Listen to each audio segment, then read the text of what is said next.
नमस्ते राजस्थान। बीते काफ़ी दिनों से मार्केट में, सोशल मीडिया में, चौपालों पर हर तरफ ये चर्चा है कि आखिर ये बिजली के दाम अचानक इतने कैसे बढ़ गए। और ये इश्यू राजस्थान के हर परिवार का है। हर परिवार के घर में बिजली है लगभग, और बिल भी आता है। लेकिन अचानक ऐसा क्या घटा कि बिजली के बिल बहुत ज़्यादा करंट मारने लग गए। मैं इस विषय को पिछले 10 वर्षों से नज़दीक से देख रहा हूँ। बिजली कंपनियाँ, उनका कारोबार, उनकी लाभ, उनका हानि। मुझे मालूम है कि अंदर की कहानी क्या है, लेकिन मुझे यह मालूम नहीं चल रहा है कि आखिर इस प्रदेश के मुख्यमंत्री और इस प्रदेश के ऊर्जा मंत्री इस विषय पर लोगों को एजुकेट क्यों नहीं कर रहे। ये जिम्मेदारी होती है, और चलिए वो नहीं कर रहे तो विपक्ष में जो बैठे लोग हैं वो लोगों को एजुकेट करें कि मसला क्या है और इसका समाधान क्या है। विपक्ष में होने का सीधा सीधा मतलब ये हो गया कि जो भी सरकार कर रही है वो गलत है, सरकार के खिलाफ आवाज़ उठाओ, ये कर्जा माफ़ करो, ये फलां चीज़ माफ़ करो, भले ही आपको बजट में 5 रुपये भी ना हो। इस तरह गैर जिम्मेदार बातें बोल देना, ये विपक्ष का काम नहीं होता। विपक्ष का काम होता है जनता को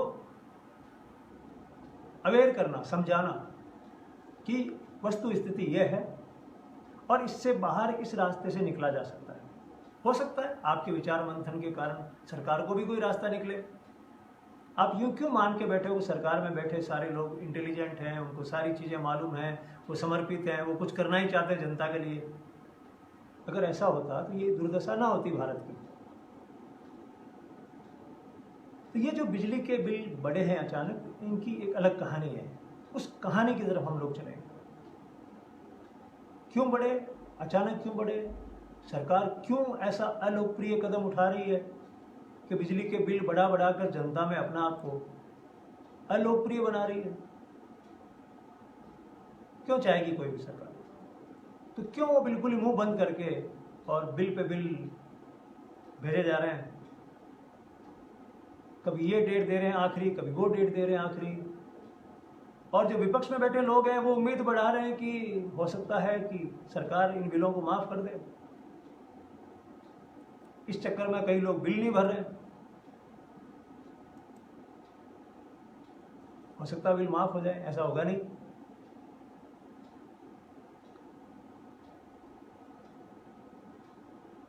अभी पिछले दिनों अमेरिका के पूर्व राष्ट्रपति बराक ओबामा ने एक बड़ी अच्छी बात कही थी। उन्होंने ये कहा था कि लोकतंत्र को अगर चलाना है, लोकतंत्र को अगर बचाना है तो उसके लिए 2 चीज़ों की आवश्यकता हो। पहली आवश्यकता सक्रिय नागरिक होना चाहिए, जागरूक जिम्मेदार नागरिक होना चाहिए। पहली आवश्यकता ये। दूसरी आवश्यकता है उनके पास जानकारियां होनी चाहिए, प्रमाणित इन्फॉर्म्ड सिटीजनशिप ये होना चाहिए। वो अमेरिका के संदर्भ में बात कह रहे थे, लेकिन ये पूरी दुनिया के संदर्भ में बात सही साबित होती है कि अगर लोकतंत्र में ये तंत्र लोक के लिए काम करे, उसके हित में काम करे, तो नागरिकों को सक्रिय और जागरूक रहना पड़ेगा, उनके पास जानकारियां होनी पड़ेगी। अगर उनके पास जानकारियां नहीं होंगी तो आप लिखवा के ले लो, चाहे जिसको चुन लो, कहीं दिया जला के ढूंढ के लेकर आ जाओ, जनता का शोषण और कुशासन पनपेगा। इस बात से हम जितना ज़्यादा बचेंगे हम उतना ही सुशासन से दूर होते जाएंगे, और जा रहे हैं दूर। इसलिए अभिनव राजस्थान पार्टी तो सबसे पहले क्या चीज़ कहती है? Educate the people. लोगों को बताइए मुद्दा क्या है। कई लोग कहते हैं सड़क पर आइए। सड़क पर कब आइए? जब लोग समझ जाएं, बात को समझ जाएं। कहते हैं अंग्रेजी में, पहले आप लोगों को समझाइए, फिर उनको संगठित करिए और फिर उनको लेके चलिए। अब जो समझे हुए लोग नहीं, उनको लेके आप कहीं पे चल दोगे भीड़ को, तो उसका कोई असर नहीं होता है। और संगठित लोग अगर समझे हुए हैं और कम संख्या में तो भी उनका असर होता है। तो ये बात लोकतंत्र की है, जानकारी की है। मैं आपको आराम से इस बात को समझाता हूँ कि आखिर राजस्थान के बिजली तंत्र की स्थिति खराब क्यों हुई, क्यों सरकारों को मजबूर होना पड़ा कि वो ज़्यादा से ज़्यादा बिल, बढ़ा चढ़ा के बिल ग्राहकों के ऊपर थोपे। 1500 का बिल आता था उसकी जगह 5000 का बिल आए, जिनके 5000 का बिल आता उनकी जगह 10,000 का बिल आए। ये बिल देने की ज़रूरत क्या पड़ी, ये मैं आपको प्रमाणिक जानकारी के साथ बताता हूँ। उससे पहले आप मेरा बिल भर दीजिए, वो काम करूँ उससे पहले आप मेरा भी बिल भर दीजिए, आप पे बकाया रहता है। जब भी मैं आता हूँ और जब भी ये चौपाल सज जाती है तो उसके बाद में सबसे पहला आपका फर्ज बनता है मेरे प्रति कि आप एक शेयर का बटन दबा दें, एक बार दबा दें बस, तो आपकी चौपाल में एंट्री हो गई। लोगों को लग जाएगा आप किसी ऐसी विशेष चौपाल में बैठे हैं जहां पर प्रमाणिक जानकारियां दी जाती हैं, जहां पर सकारात्मक बात होती है। ये काम आप कर दीजिए, फिर मैं मेरी बात को शुरू कर देता हूं।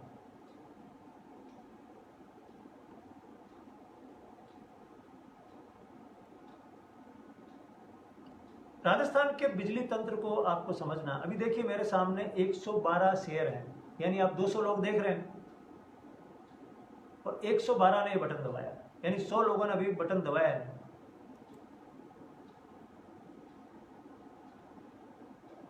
अभी 100 लोगों ने बटन दबाया नहीं, तो आपसे रिक्वेस्ट है एक बटन दबा दें। उससे क्या रहता है कि आपकी जो फेसबुक की मित्र सूची है उसमें बहुत सारे ऐसे लोग हैं जिनको भी इंटरेस्ट होगा ये जानने में, वहां तक ये बात पहुंच जाएगी। थैंक यू मुल्तान सिंह जी, राजपुरे साहब, महाभारत, आपके यहाँ तो चाय पीने मुझे आना ही है। और जो दूसरे भाई ये सोच रहे हैं कि कोई भी लाइव चलता है और वहां पर कुछ भी घुसेड़ दें, वो थोड़ा बचें। आज हम केवल राजस्थान के बिजली तंत्र के बारे में बात कर रहे हैं कि राजस्थान में बिजली के बिल इतने ज़्यादा क्यों आते हैं, कारण क्या है, आखिर इसका समाधान कैसे होगा, कैसे हमारे बिल कम आया करें।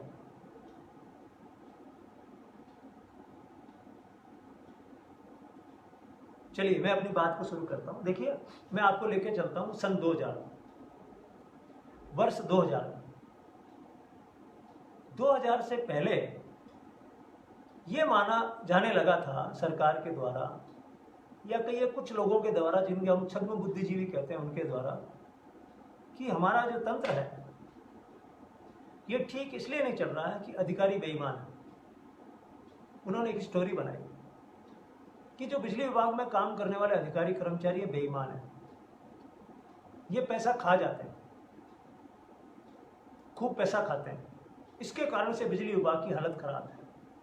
तब ये बिजली विभाग हुआ करता था, जो पहले के लोग जानते हैं उनको मालूम है, तब इसको बिजली विभाग कहते थे,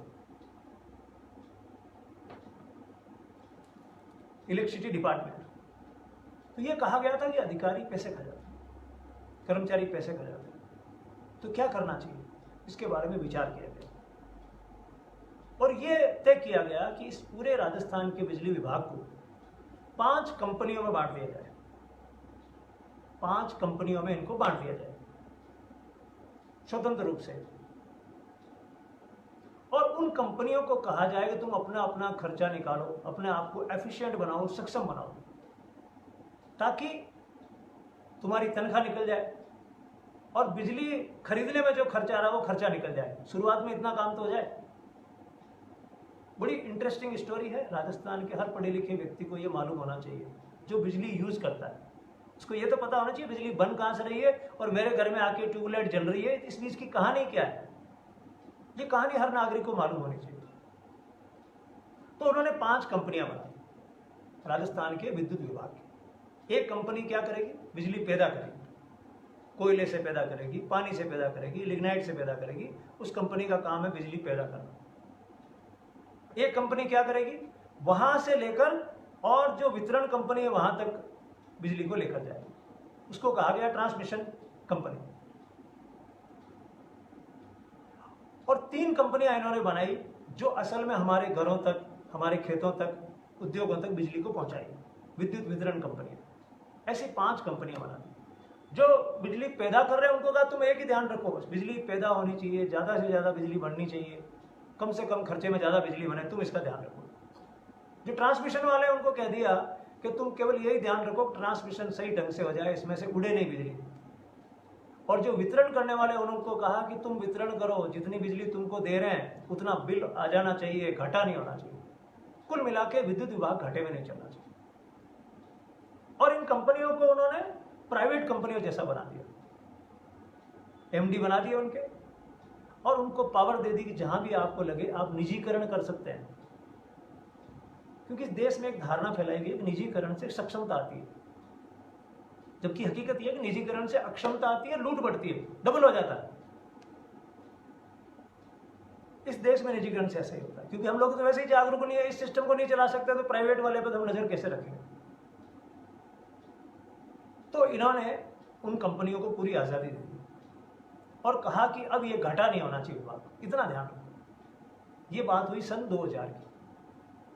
आज हमें सन 2020 में, कितने साल हो गए? 20 साल।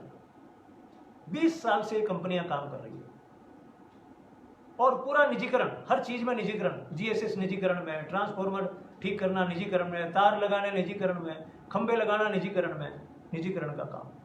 कहा गया कि अफसर पैसे खाते थे, अब निजीकरण में दे देंगे, ठेकेदार पैसे नहीं खाएंगे, ठेकेदार तो जनहित में काम करेंगे। अब आप वो आंकड़ा अच्छे से सुन लेना जो मैं बताने जा रहा हूं कि 20 साल में इन कंपनियों ने क्या काम किया। हालांकि 15 साल पहले ही हो गया था निपटारा, 2010 तक भी हो गया था। इन्होंने क्या किया, ऐसा चलाया इस डिपार्टमेंट को, बेचारे अफसर अच्छे भले चला रहे थे, इन्होंने ऐसा चलाया इसको कि अब इनके ऊपर कर्जा हो चुका है, यानी घाटा कर्जा 1 लाख करोड़ रुपए का। आप सोचते हैं 1 लाख करोड़ की रकम राजस्थान के लिए कितनी बड़ी होती है? 2-2.5 लाख का तो हमारा बजट ही बनता है, 2.5 लाख करोड़ का बजट बनता है हमारा। 1 लाख करोड़ का घाटा हो चुका है इन बिजली कंपनियों को अक्षमता के कारण, और ये निजीकरण के नाम से जो लूट मची अंदर दबा के, वो ले गई घाटे में। अब करें क्या? धीरे धीरे प्रयास ये कर रहे हैं कि टाटा को दे दो, रिलायंस को दे दो, इन कंपनियों को दे दो, वो भी चल रहा है। लेकिन इन्होंने सेंट्रल गवर्नमेंट के सामने प्रस्ताव रखा, सेंट्रल गवर्नमेंट ने इनके सामने प्रस्ताव रखा कि इस घाटे से बाहर कैसे निकले। अब घाटे से तो कल ही बाहर निकल जाए, अगर अपने सिस्टम को ठीक करें तो कल ही घाटे से बाहर निकल जाए। लेकिन राजस्थान में या भारत में कौन से राजनेता या कौन से अफसर चाहेंगे कि सिस्टम ठीक हो जाए? अगर वो ऐसा चाहें तो आज भारत की ये दुर्दशा नहीं होती जो हो गई है। हम दोष किसी एक नेता वेता को देते हैं, गलत बात है। ये सिस्टम पूरा डिफेक्टिव है। और ये बिजली सिस्टम से आप समझ सकते हैं कि खेल कहां पे खराब हुआ। ऐसा इन कंपनियों ने चलाया इस तंत्र को। अब सेंट्रल गवर्नमेंट के पास ये गए कि हमको इससे उबारो। उन्होंने कहा उबार देंगे, लेकिन कुछ चेंज करना पड़ेगा, अपने व्यवहार में, अपने काम में सुधार करना पड़ेगा, साइन करो। अब ये कर्ज के मारे इन्होंने साइन कर दिया, कह रहे हमारे पास तो इतने पैसे है नहीं, इन कंपनियों को उबारें, साइन कर देते हैं। एक प्रोग्राम बना और उसका प्रोग्राम का अगर आप सरल भाषा में मुझसे सुनना चाहें तो वो ये है कि क्या तुम अपने ग्राहक को मार सकते हो?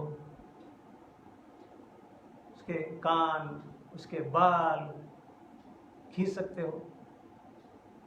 मैंने कहा खींचेंगे, और हमारे पास कोई दूसरा तरीका भी नहीं बचा। कैसे भी करके तुम अपनी छीजत को कम करो, कैसे भी करके तुम अपनी बैलेंस शीट को सुधारो, कुछ भी करके जो शब्द है ना, उसके कारण से बिल आ रहे हैं। स्थायी शुल्क लगाओ, ये शुल्क लगाओ, उपभोग शुल्क लगाओ, सेवा शुल्क लगाओ, कुछ भी करके ग्राहक से ज्यादा रुपया कैसे ऐंठा जा सकता है उसकी कोशिश करो। मित्रों, इसके कारण बिल ज्यादा आ रहा है। ये विपक्षी पार्टियों को आपको एक्सप्लेन करना चाहिए असली रीजन क्या है बिल ज्यादा आने का। क्या शौक है कांग्रेस को? कि इस तरह से लोगों की गालियां सुने। क्यों सुनेगी? अगर ये स्थिति ठीक हो तो फ्री में नहीं करते बिजली। कई प्रांतों में फ्री है बिजली, तमिलनाडु में जैसे किसानों से कोई बिल नहीं लेता है, पंजाब में भी काफी सारी छूट है। छूट है को कौन नहीं करना चाहेगा? पब्लिक को खुश कौन नहीं करना चाहेगा? अब इनके कुछ हाथ में बचा नहीं है। एक ही पॉलिसी अपना रखी है कि किसी भी तरह से आप इस घाटे से बाहर निकालने में कुछ रकम आप जुटाओ। इस कारण से बिल आ गया।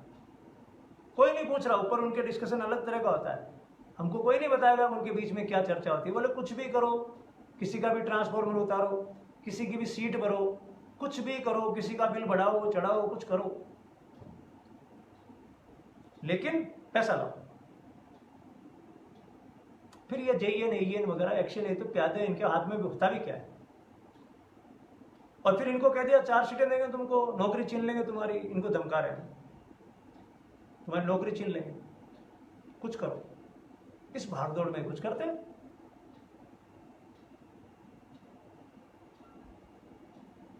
एक बात तो है ही। एक दूसरी इंटरेस्टिंग बात आपको बताता हूं। आप एक बिजनेसमैन की तरह सोचिए।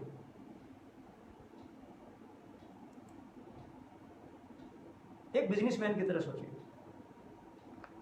अगर कोई चीज आपको बाजार में 3 रुपए में मिलती है, अगर कोई चीज आपको बाजार में 3 रुपए में मिलती है और मैं आपसे 7 रुपए में खरीद लेता हूं, इसके बाद भी आपको घाटा कैसे हो सकता है? अगर कोई चीज बाजार में 3 रुपए में मिल रही है और 7 रुपए में खरीदी जा रही है, तो वो धंधा घाटे का कैसे हो सकता है? अगर ये बात आप जानना चाहते हैं तो आप क्या करिए, पहले तो अपने बिल को ढंग से देखिए कि आपके बिल में 1 यूनिट के चार्ज क्या लगे हुए हैं। कभी आपने बिल ढंग से देखे ही नहीं देखे? पीछे जाइए, बिल के पीछे पूरा डिटेल में समझाया हुआ। अगर आपके इतने यूनिट हैं, घरेलू है तो ये रेट, अघरेलू तो ये रेट, इंडस्ट्रियल है तो ये रेट, ऐसे अलग अलग रेटें बताई हुई। उस रेट को देखिए, वो तो रेट है जो आपकी लगी है, उन्होंने ईमानदारी से लगाई है। मीटर मीटर कैसे दौड़ रहे हैं वो कहानी मैं आपको अलग से बता दूंगा। कहां से आते हैं मीटर, कैसे आते हैं, क्यों तेज दौड़ते हैं, वो मैं आपको अलग से कहानी बता दूंगा।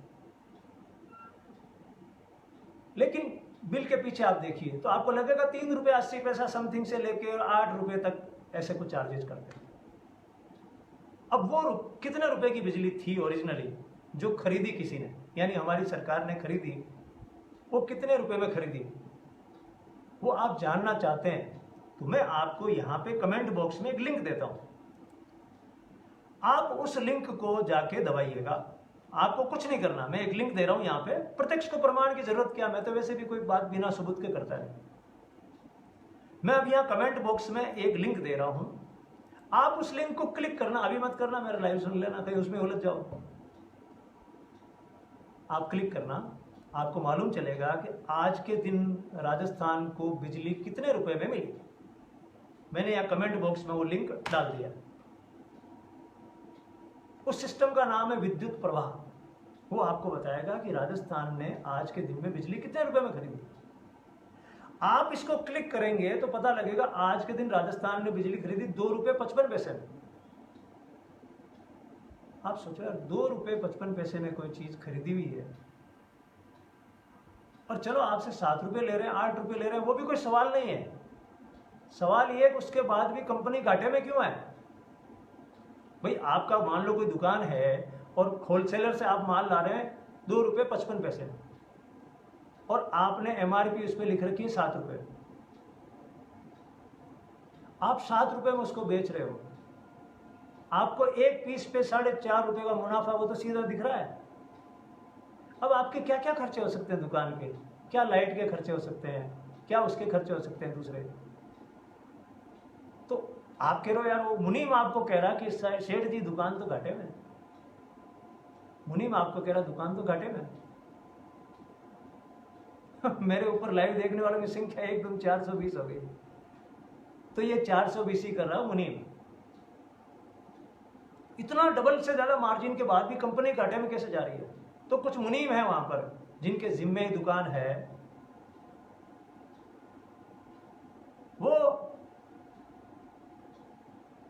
गड़बड़ कर रहे हैं।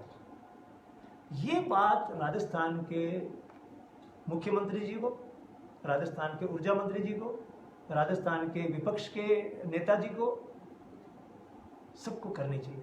ईमानदार वो भी रहे ना। अब वो अभी कहते हैं कि इनके बिजली के बिल ज्यादा रहे, तो आप थे तो आपने कौन सा आराम कर रखा था? तो सभी लोग मिलकर इस पर चर्चा करो विधानसभा में खुलकर कि कैसे ग्राहक को राहत दी जा सकती है। इस पर चर्चा करो कि 2 रुपये 55 पैसे वाली चीज आपको इतनी महंगी कैसे मिल रही है, और उसके महंगी मिलने का टेंशन नहीं, उसके बाद आप कह रहे हो कि कंपनी घाटे में जा रही है। ये बात विचार करने लायक है। तो कुछ ना कुछ गड़बड़ है। अब बात आई छीजत की। वो कहते हैं छीजत हो जाती साहब, लास्ट में ठीकरा किसके सिर पे फोड़ना है? ग्राहक के सिर। छीजत आ जाती साहब, मोटा कारण छीजत का। मैं आपको एक सवाल बताता हूं। ऊर्जा विभाग की साइट पर यह सवाल है, केंद्रीय ऊर्जा विभाग की साइट पे, क्योंकि आप लोग व्हाट्सएप यूनिवर्सिटी में तो खूब चीजें देखते हो, लेकिन गवर्नमेंट की साइट्स पर जाकर ये चीजें देखते नहीं। मैंने 1-2 दिन पहले भी कहा था ना, मैं इन चीजों को बहुत गहराई से देखता हूँ। वहां आप लोग जाते नहीं, उनको भी पता है इसमें आपकी कोई रुचि नहीं है, लोकतंत्र में तो आपकी रुचि है नहीं। आप तो राजा चाहते हो, राजा अवतार काम का है या नहीं है, उसी के ऊपर नजर टिकी है। अभी सबको ऐसे ही लगता है कि इस देश में बाढ़ आ गई, मोदी जी के कारण आ गई, अच्छी बारिश हो गई, मोदी जी के कारण आ गई, ये हो गया मोदी जी के कारण। एक आदमी को लेके निंदा और स्तुति दोनों चल रही। कितना खतरनाक है। इस एक आदमी को 130-140 करोड़ लोगों की व्यवस्थाओं के बारे में कैसे जानकारी है? वो आदमी चाहे तो भी इन सब का नुकसान नहीं कर सकता सोच समझ के प्लान करके। एक आदमी की क्या कैपेसिटी होती है? ये व्यवस्था इतनी लंबी चौड़ी है, लेकिन क्या हो गया पूरे देश में? अच्छा हो रहा था उनके कारण, खराब हो रहा था उनके कारण। इस कारण से हम हमारे ऊपर नजर नहीं रख रहे हैं कि हमारे कारण क्या खराब हो रहा है। हम सो रहे हैं, इसके कारण खराब हो रहा है नहीं हो रहा है, इस बात पे ध्यान नहीं दिया जा रहा। हम लोग अभिनव राजस्थान के लोग यही कह रहे हैं कि आप जगो, संभालो अपने तंत्र को, कोई नहीं है अवतार कोई नहीं है, आप खुद हो मालिक इस चीज के।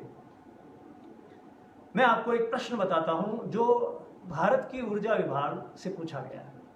प्रश्न ये है कि यदि बिजली घरेलू या औद्योगिक उपभोक्ता टैरिफ की तुलना में, जो टैरिफ यानी जो हमसे लिया जा रहा है पैसा, उसकी तुलना में बहुत कम दर पर उपलब्ध है, ये ग्राहक सवाल पूछ रहा है। किससे?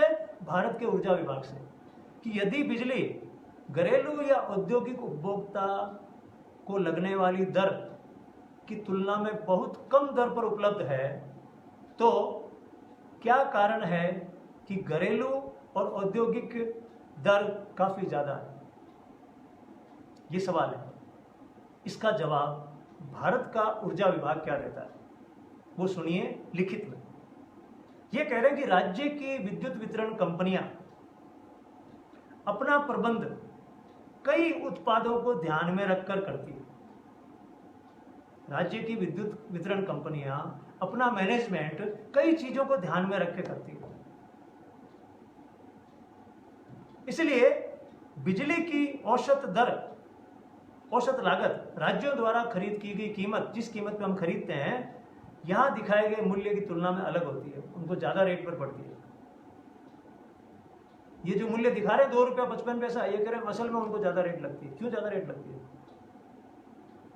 वो भी एक अलग मामला है, उस पर तो मैं अलग से आपको बताऊंगा। इसके अलावा अंत उपभोक्ता, जो लास्ट में उपभोक्ता बचता है, उसके शुल्क, स्थायी शुल्क, अभी आपने बताया ना खूब सारे शुल्क है, वो उसमें शामिल होते हैं। इसलिए मार्केट की तुलना में वो रेट उसको ज्यादा पड़ती है। फिर कहा गया कि भाई ये जो आप जानकारियां दे रहे हो, रेट की क्यों दे रहे हो, 2 रुपया 55 पैसा क्यों बता रहे हो लोगों को, जिनके 7.5 रुपए का बिल आ रहा है, 8 का, ये क्यों बता रहे हो? तो इन्हीं की भाषा में सुनिए, विचारों ने कहा है, हम लोग दोषी है कि वो बात समझ नहीं रहे। इन्होंने कहा ये जो सरकार का ऐप है, इसके माध्यम से हम जो जानकारी प्रचारित कर रहे हैं, ये उपभोक्ता को सशक्त बनाएगी, मजबूत बनाएगी। अब उपभोक्ता तो हल्ला बोल रहा है, ये बोल रहा है, ये करो वो करो, उपभोक्ता कहाँ टाइम है इस चीज को पढ़ने का? कम करो, अरे पढ़ो पहले इसको, फिर बोलो, आपकी आवाज में दम आएगा। ये कह रहे हैं कि इस जानकारी से उपभोक्ता सशक्त बनेगा, जिससे सभी हितधारकों को अधिक संवेदनशील और कुशल होने का दबाव बनाएगी। दबाव, ये भारत सरकार की ऑफिशियल जानकारी बता रहा हूं। आप विद्युत प्रवाह ऐसा लिखना, विद्युत प्रवाह, वो साइट खुल जाएगी, उस पर ये सारी बातें लिखी हुई है। वो ये कह रहे हैं कि ये जानकारी हम इसलिए दे रहे हैं ताकि उपभोक्ता सक्षम बनेगा, कुशल बनेगा, संवेदनशील बनेगा, और वो दबाव बनाएगा। किस पर दबाव बनाएगा? वो दबाव बनाएगा अपने मुख्यमंत्री पे, वो दबाव बनाएगा अपने ऊर्जा मंत्री पे। क्या दबाव बनाएगा? वो दबाव बनाएगा कि हमारी गर्दन मत मरोड़ो, सिस्टम को ठीक करो। हमें बस बार बार ये शिकायत नहीं सुननी है कि 2 रुपये 55 वाली चीज 7.5 में देके भी तुम घाटे में हो। इसलिए हम ये जानकारी दे रहे हैं। देखो, अब हम कई बार सोचते कितनी ईमानदारी से इन लोगों ने रख दी बात। हालांकि ये नेता नहीं रखते, वहां अफसर काम करते हैं, वो ऐसी बातें लिख देते हैं। तो इससे क्या रहेगा? इन्होंने कहा इससे देश की अर्थव्यवस्था सुदृढ़ होगी। अर्थव्यवस्था देश की सुदृढ़ कैसे होगी? जब नागरिक जानकारियों में इंटरेस्ट लेंगे। जब देश के नागरिक ऐसी जानकारियों में इंटरेस्ट लेंगे तो देश की अर्थव्यवस्था अपना आप ही मजबूत हो जाएगी। जब आपको जानकारी हो जाएगी तो आपसे रहा थोड़ी जाएगा। जानकारी नहीं होने का तो टेंशन है। अब किसी ने कह दिया जीडीपी कम हो गई, जीडीपी कम हो गई, और साहब जीडीपी कम हो गई, और देश की स्थिति खराब हो गई। किसकी जीडीपी कम हो गई? आपकी जिंदगी में क्या फर्क पड़ता है जीडीपी से? जीडीपी जब 10-12 थी तो आपकी जिंदगी अच्छी थी क्या? केवल कुछ लोगों के स्वार्थों को आप जीडीपी को मान रहे हो, पब्लिक की जीडीपी कम हो गई। ये जीडीपी फर्जी आंकड़ा है, कोरोना की तरह। इसका कोई लेना देना नहीं आम आदमी से। ये 1990 के आसपास पोल खुल गई थी पूरी दुनिया की। 2 महान आत्माओं ने इसकी पोल खोली थी। जीडीपी करके मूर्ख बंद बनाओ। देश आगे बढ़ रहा है, जीडीपी से देश आगे नहीं बढ़ता है। जीडीपी से कुछ लोग आगे बढ़ते हैं। असल आंकड़ा है मानव विकास सूचकांक, ह्यूमन डेवलपमेंट इंडेक्स। आपकी शिक्षा में कितना सुधार हुआ, नंबर 1। 3 आंकड़े होते हैं उसमें। आपकी शिक्षा में कितना सुधार हुआ है, आम लोगों तक शिक्षा कितनी पहुंची है, क्वालिटी की एजुकेशन कैसी हुई है, नंबर 1। नंबर 2, आपके स्वास्थ्य में कितना फर्क पड़ा है, स्वास्थ्य सुविधाएं आपके गांव ढाणी तक कितनी पहुंची है, नंबर 2।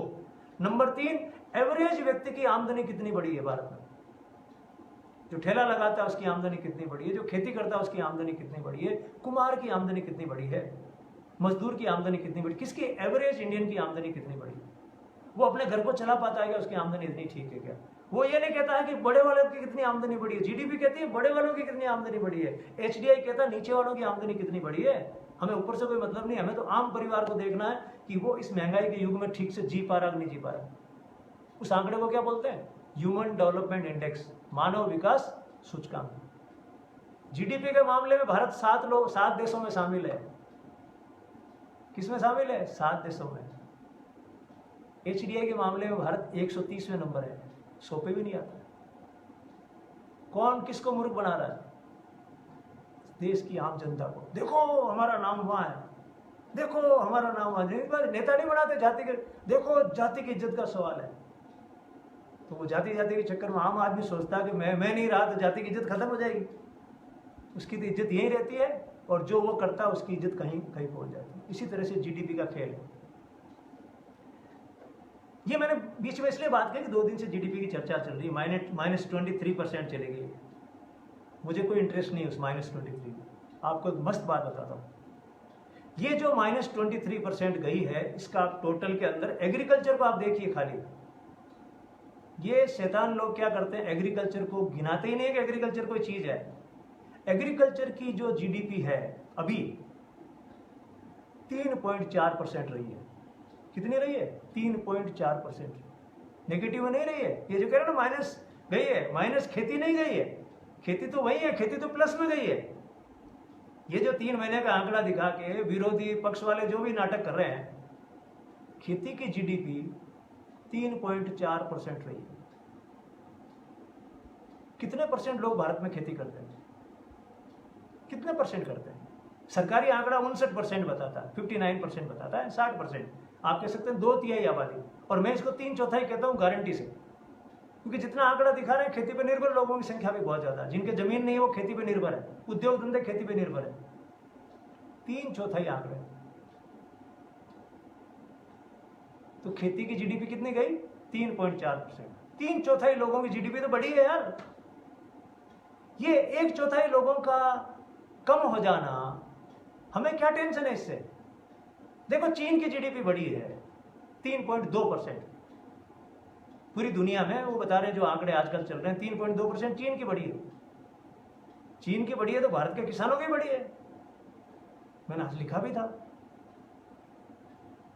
तो भारत का 3/4 हिस्सा जो उसकी आमदनी बढ़ी है, इसलिए मैं कहता हूं आपको अक्टूबर में तेजी आएगी। कुछ लोग कहते हैं आप यूं कह रहे हो जीडीपी तो माइनस जा रही है, किसका रोना रो रहे हो? 1/4 का। 1/4 की बात रो रहे हो उद्योग का, व्यापार का। खेती बढ़िया चलेगी तो अपना आप खींच लेंगे उसको यार। अभी कारखाने बंद हैं, मजदूर भाग गए, सारा कोरोना का टेंशन उन्होंने झेला, शहरों ने झेला। शहर में ही था कोरोना, और कोरोना था कहाँ? हल्ला गुल्ला, लोग छोड़ के बैठ गए। आ जाएंगे वापस यार अगले महीने तक काम पे, लेकिन खेती तो लेके बैठी है। खेती तो एक दिन भी लॉकडाउन नहीं हुई। तो खेती हमारी चीन को टक्कर दे रही है यार। और जिस दिन भारत और राजस्थान की सरकारें किसानों और खेती के साथ न्याय करना शुरू कर देगी, मेरे साथियों आप ध्यान रखना, उसी दिन भारत की प्रोग्रेस शुरू होगी। वरना ये नेगेटिव में जाते ही रहेंगे। ये तो बचा लिया खेती ने, जिसकी उपेक्षा कर रहे हैं, जिसकी ये हालत खराब करने के लिए नए नए कानून ला रहे हैं। अभी 3 कानून लाएंगे, नहीं खेती कैसे बच जाए? अरे भाइयों ये अगर चली गई, ये इनके कानून पास हो गए, खेती बर्बाद हो गई, फिर देखना आप इस -23 का क्या फर्क पड़ता है। उसके बाद देखना क्या फर्क पड़ता है। अभी तो किसान खेती चला रहे हैं देश को, उसकी जेब में पैसा है तो बाजार चल रहा है। वरना खेती लॉकडाउन हो जाती है तो क्या हालत होती है आप कल्पना भी मत करो। ईश्वर ना करे इस देश में ऐसा हो। हम लोग हिम्मत करके लड़ेंगे और वो हालत आने नहीं देंगे। मैंने उस दिन भी आपको कहा था अगर ये सांसें चलती रही, दिमाग तो चलेगा ही चलेगा, वो स्थिति आने नहीं देंगे। ये मैंने बात क्यों कही आपको? मैंने बात इसलिए कही कि यार आप जानकारियां नहीं रखते हो। ये उधार की जानकारी आती है, दिन भर उसको उगलते हो, जुगाली करते हो उसकी। ये उधार की जानकारियां मैंने कहा देखो भारत सरकार की साइट में से मैंने आपको बताया, भारत सरकार की साइट पे मैंने एक क्वेश्चन उन्हीं का पुट किया हुआ क्वेश्चन कि भाई जब बिजली की दर इतनी कम है, 2 रुपये 55 पैसे, मैं 7.5 रुपये पहली बात तो दे क्यों रहा हूँ, किस खुशी में दे रहा हूँ? तो इन्होंने कहा इसीलिए तो हम आपको बता रहे हैं कि आपको पता रहे और आप अपनी राज्य सरकारों पे जानकारी के दम पर दबाव बनाओ। उससे क्या होगा? वो संवेदनशील बनेंगे, अधिक कुशल बनने की कोशिश करेंगे। लेकिन आप तो जानकारी लेना चाह ही नहीं रहे हो। बिल आएगी, बिल आएगी, हमारे आएगी, थारा आएगी, हमारा आएगी, थारा आएगी। सब पढ़े लिखे लोग, MA कर रखी है, MSc कर रखी है, MTech कर रखा है, BTech कर रखा है, टीचर्स हो 1st ग्रेड के 2nd ग्रेड के, हमारा आएगी बिल, पढ़ते ही नहीं उसको, बिल को पूरा। उसको पढ़ो। और मैंने जो साइट का उदाहरण आपको दिया है विद्युत प्रवाह, इस विद्युत प्रवाह को झांको, इस पे जाके मजा आएगा आपको।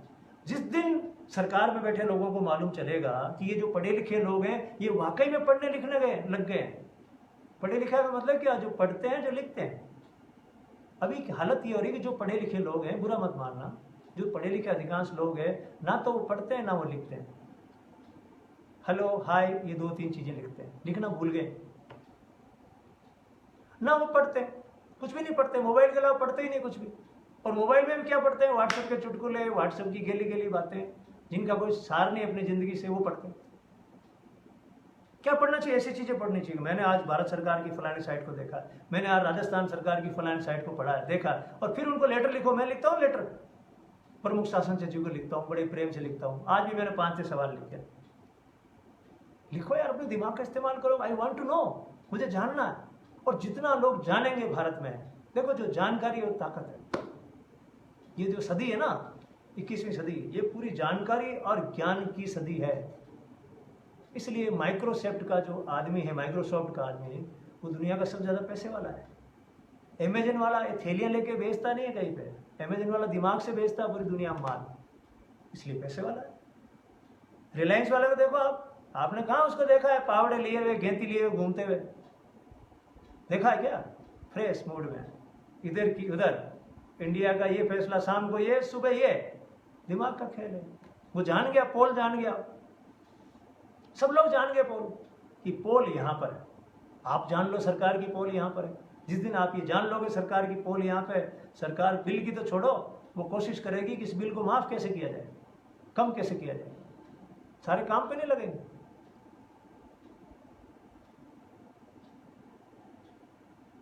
मैंने आपको बताया पहली बात समस्या क्या है, बिलों का ज़्यादा आना। दूसरा मैंने बताया सरकारी कारण क्या है। सरकारी कारण यह है कि बिजली कंपनियां घाटे में, साहब क्या करें, उसको भरने के लिए कुछ ना कुछ करना पड़ेगा। वास्तविकता क्या है मैंने आपको बताई। वास्तविकता यह है कि निजीकरण के नाम पर इन बिजली कंपनियों का प्रबंधन बिल्कुल बेकार हो चुका है।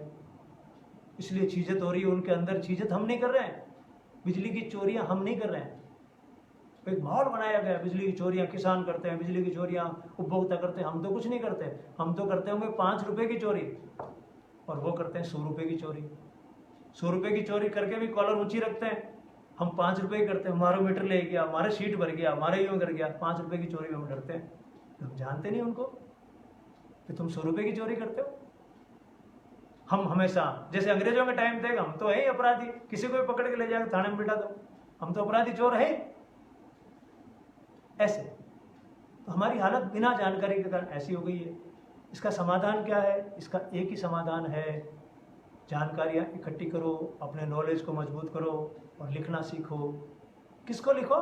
प्रॉपर व्यक्ति को लिखो। प्रमुख शासन सचिव ऊर्जा विभाग, ये प्रमुख व्यक्ति है। मंत्रियों एमएलए से कुछ होगा, ये कुछ कर भी नहीं पाएंगे, ना ये विधानसभा में इस पर चर्चा कर पाएंगे। ये तो ऐसे ही माहौल बनाते हैं, फिर अखबार वाले भी छाप देते हैं, देखो यहाँ दिया ज्ञापन, वहाँ दिया ज्ञापन। क्या फर्क पड़ता है ज्ञापन? 50-60 साल से हिंदुस्तान ज्ञापन ही तो दे रहा है, काम ठीक कहाँ चल रहा है? इसलिए हम तो कभी ज्ञापन देते नहीं है, हम तो केवल जानकारी फैलाते हैं। हम कहते हैं भाई ज्ञापन वाले लोग अलग हैं, हम तो जानकारी देते हैं। जानकारी इंपॉर्टेंट है, ताकत होती है जानकारी में। ये काम हम कर रहे हैं। कोई तो अभिनव राजस्थान पार्टी ने कोई बिजली की बढ़ी कीमतों के बारे में कोई ज्ञापन ही नहीं दिया, हम वो मूर्खता नहीं कर सकते। क्या फर्क पड़ जाएगा? ज्ञापन दे देंगे, फोटो आ जाएगा, सोल्यूशन निकल गया उससे? नहीं निकला। तो हम क्या करेंगे? हम इस सिस्टम के अंदर की जो चीजें हैं उन चीजों को पकड़ेंगे, वहां अटैक करेंगे, कि जड़ों पर अटैक करेंगे, उस जड़े में मट्ठा डालेंगे। वो काम हम अपनी तरीके से करेंगे। लेकिन अभी हम नहीं कर रहे इस मसले पे कुछ भी ईमानदारी से। अभी तो हम केवल 15 मुद्दों पे काम कर रहे हैं। ये तो मैंने आपकी जानकारी के लिए बताया है, ये स्थिति है, इसके कारण से बढ़ा रहे हैं। और अंतिम रूप से किस तरफ जा रहा है ये पूरा खेल, ये नाटक इस तरफ जा रहा है कि राजस्थान की बिजली की व्यवस्था पूर्ण रूप से निजी कंपनियों को सौंप दी जाए, क्योंकि सरकार चला नहीं पा रही है। और निजी कंपनियों को सौंपने के बाद में बिजली की क्या रेट रहेगी, ये आप अहमदाबाद में किसी को फोन करके पूछिएगा, बॉम्बे में किसी को फोन करके पूछिएगा, अहमदाबाद में और बॉम्बे में फोन करके पूछिएगा कितने बिल आते हैं भाई। हमारी ये यूनिट का ये बिल आता है, तुम्हारे यहाँ कितना आता है, पूछ लेना। उस तरफ हम जा रहे हैं। अभी जिस बिल को लेके हम रो रहे हैं उससे कई गुना ज्यादा बिल आएगा। भूल जाओगे कि ट्यूबलाइट भी कहीं जली हुई रह गई है, दौड़ के आओगे वापस गाड़ी लेके, ट्यूबलाइट जल रही मेरे घर में, छोड़ के आ गया मैं। क्यों भाई बिल आएगा? अब तो प्राइवेट कंपनी है, वो मानती नहीं है, ना तो बिल कम करती है और ना वो डेट को एक्सटेंड करती है। अभी तो सरकार हमारी है, डेट एक्सटेंड कर रही है। मैं किसके पक्ष में हूं? मैं इसके पक्ष में, यही रहे सरकार ही चलाए इस काम को, और हम इसके ऊपर छाती पे बैठे रहें। हमारे खेत की रखवाली हम करें, खेत किसी और को नहीं सौंपें कि हम खेत में खेती नहीं कर पा रहे हैं किसी और को सौंप दें, नहीं सौंपें। हम बैठे रहें इसके ऊपर, मेहनत करें। ये नागरिकता होती है, जागरूक नागरिकता, और उससे देश मजबूत बनता है, लोकतंत्र मजबूत बनता है और हमारा जीवन ठीक होता है। हमारा जीवन ठीक होता है इससे। ये करना चाहिए हमको, इसी मामले में नहीं और मामलों में भी करना चाहिए। हम लोग अभी 15 मुद्दों पे व्यस्त हैं। सांबर झील हमको वापस राजस्थान में लानी है, राजस्थान के अधिकार में लानी है, इसमें लगे हैं। खेजड़ली को विश्व धरोहर घोषित करवाना, इसमें लगे हैं। सोजित की मेहंदी को फसल का दर्जा दिलवाना है। नोखा तहसील में पीने का पानी जल्दी लाना है। जालोर और बाड़मेर में पीने के पानी की समस्या को जल्दी निपटाना है। हमारे 15 मुद्दे ऐसे। युवाओं की भर्तियां समय पर निकले, इसके प्रबंध करना है। आरटीआई की धारा 4 लागू हो, इस पर लगना है। पुलिस एक्ट 2008 लागू हो जाए, ये करना। 15 मुद्दे हमारे पास है। हम तो देखो बहुत बड़ी पार्टी नहीं है, टुच्ची पुच्ची पार्टी है, छोटी सी। हम इतना सा काम अभी कर पाए। इतने ही वोट मिले हमको, 50-1,000 वोट मिले, उतना काम हम कर देंगे। 50,000 वोट मिले तो उसका हम, आप समझ लो कि 1 करोड़ वोटर जितना काम कर देंगे। ये 2021 तक हम बहुत सारे काम हैं जिनको कर देंगे। गोचर विकास हमारा प्रिय कार्यक्रम है गायों के लिए, वो चल रहा है। और अभी प्रमुख शासन सचिव,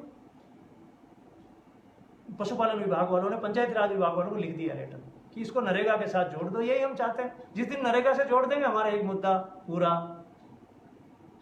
बस ऐसे ही करेंगे, काम करके आपको रिपोर्ट दे देंगे। आप लोग इतना सपोर्ट करते हो, इतना देखते हो, इतना आर्थिक सहयोग भी करते हो।